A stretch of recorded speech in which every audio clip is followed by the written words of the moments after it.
Bernadette est diabétique. Régulièrement, elle doit se rendre chez le médecin pour être pesée et faire vérifier sa pression artérielle. Des examens de routine, mais qui ne suffisent pas. Bernadette a besoin d'un traitement. Parfois, quand la glycémie monte, elle a besoin de l'insuline aussi.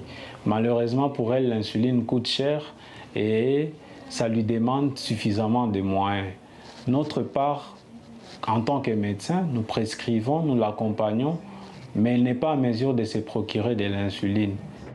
Dans son bureau du centre de diabétologie, le docteur Kaleezo garde précieusement quelques doses, mais son stock s'amenuise de jour en jour. Selon lui, l'insuline a toujours été chère à Bukavu. Mais depuis la prise de la ville et de sa voisine Goma par les rebelles du M23 en février dernier, la crise s'est accentuée. L'aéroport de Goma, qui parvenait à nous procurer des médicaments venant de Kinshasa, n'est plus opérationnel. À notre niveau, nous avons trouvé d'autres options, notamment à partir de pays voisins où nous parvenons à avoir des médicaments, bien que difficilement.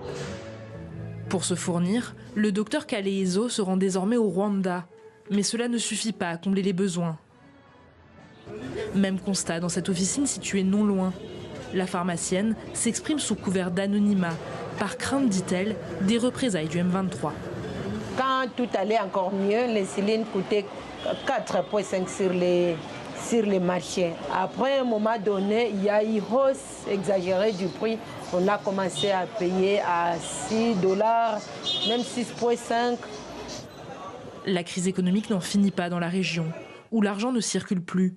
La plupart des guichets de banque sont désespérément fermés depuis février.